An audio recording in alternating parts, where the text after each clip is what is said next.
He's like all panicked because we had a late lunch, and then it's like he gets hungrier quicker than we do, and so then he's pacing, wondering what's for dinner. No. My favorite part of the weekend was when Jordan got up in the morning, which is like 11, and he usually makes himself scrambled eggs, but he walked towards me. I was sitting at the table, and he like walked towards me, and he walked up to me, and then I was like, "Oh, are you coming for a hug?" And then he hugged me, and then you had to tell me. I had to say, I believe that Jordan is not making his eggs right now because he is wondering if we're going to have a family breakfast, French toast and bacon. We've been having French Starts toast thing on Saturday. and bacon on Saturdays. Yeah. Anyway, we talk about Jordan like he's a little kid, but he's not. He's an adult. But you remember people from... Who didn't ask to be on this show. He's never been on it. He's never been. But he doesn't seem to care about it or that we talk about him. All right, are you going to pick... What was my favorite part of the weekend? I didn't even... Why don't you fold them? Why would I? I don't know. It's one extra step. Why would... Who do you have? Is that you? Why would you... Karen Ball! Oh, why would you crumple her up? Like, wow, she's going to have to work I through wanted that a now. new person. She's never won. No, but I know Karen Ball, you're Karen probably Ball's one of my watching favorite this people. crying right now because Vicky crumpled your piece of paper up and didn't Karen want you to Ball, win. I wanted you to win. When I wrote out your name, I was like, oh, I hope Karen wins. I'll tell you what really just happened. I already know that Karen Ball loves me. I feel like I wanted like someone else to win who I'm not sure loves me. And then they would love me more because I picked their name. You're giving me a headache already. Karen Ball, you will claim your prize. You can get a 6-pack of Mooch or a t-shirt or a hat. And like maybe I wanted to pick the person that put the angry face on one of our videos. I know. But I think they maybe... How many times have you put an angry accident. face? Or how many times have you actually hit an engagement thing and you were like, I didn't want to do that, and then you can't take it down sometimes? Can. No, not on the messenger. You know what was funny last week? My mom sent me an email and she was all excited about phase 2, but she sent me a broken heart, and so I had to reply to her and say, like, she said, churches can reopen, and then she said a broken heart, and I was like, did you mean to put a broken heart? It can be confusing. She's like, texting can be what? confusing. It's a broken heart? I'm like, put on your glasses, Mom. I speak emoji. It was a good like moment. A lot of my It was a really good moment. It was such a mom moment because I have such a young mom. I don't get to make fun of her very often. I feel I have a young mom too. Heart. All right. Competition between martyrs. Oh, that's a good game. June That's a the good game 15th. in marriage. All right. Let's hold our breath. Yes, I know your spouse is an alcoholic, but my son is an alcoholic. And that's different. That's worse. My pain is greater than yours. What an easy trap that can be for us. We are out to show others how victimized we have been, how much we hurt, how unfair life is, and what a tremendous martyr we are, and we won't be happy until we do. We don't need to prove our pain and suffering to anyone. We know we have been in pain. We know we have suffered. Most of us have been legitimately victimized. Many of us have had difficult, painful lessons to learn. The goal in recovery is not to show others how much we have hurt or have hurt. The goal is to stop our pain and to share our solution with others. If someone begins trying to prove to us how much he or she hurts, we can simply say, it sounds like you've been hurt. Maybe all that person is looking for is validation of their pain. We find ourselves trying to prove to someone how much we've been hurt, or if we try to stop someone else's pain, we may want to stop and figure out what's going on. Mm-hmm. Do we need to recognize how much we've hurt or are hurting? Is there no particular award or reward for suffering, as many of us tricked ourselves into believing in the height of our codependency? The reward is learning to stop the pain and move into joy, peace, and fulfillment. The gift of recovery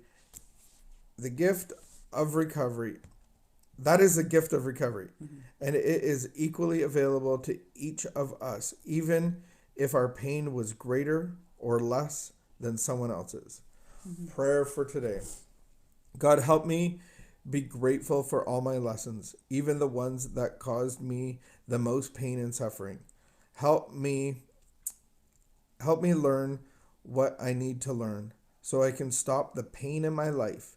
Help me focus on the goal of recovery rather than the pain that motivated me into it. Amen.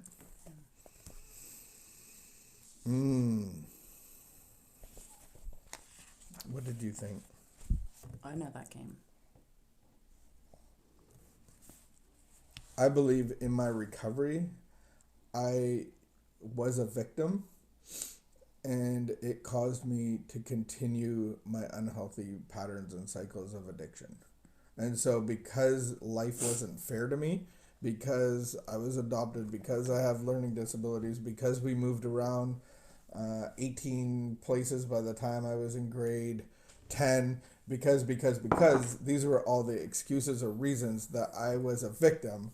And to get ease and comfort from being a victim, then I continued to drink alcohol and drugs and not kiss pugs. Do you want to get down? Do you want to get down? Is that the problem?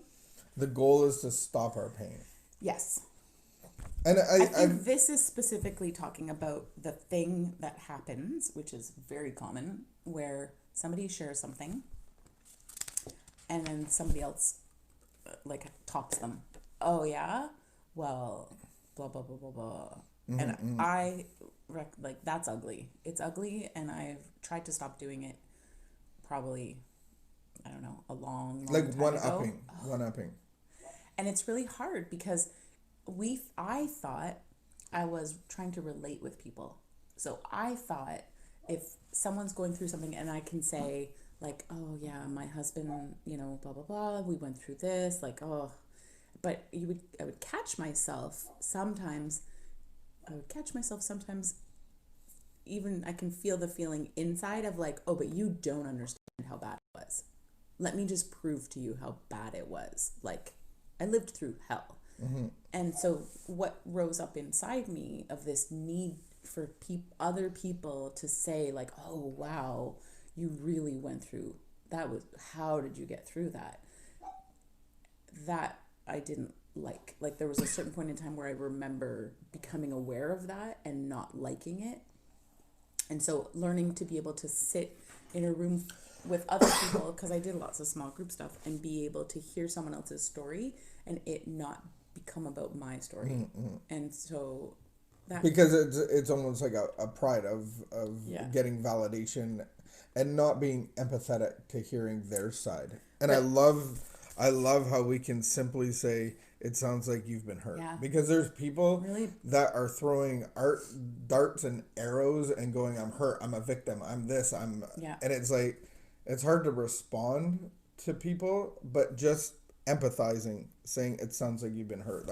But also, we sit with some pretty, I mean, I've spent time with some people that when I hear their story, I'm like, I don't even know how you're alive, literally. How did you even make it through your childhood?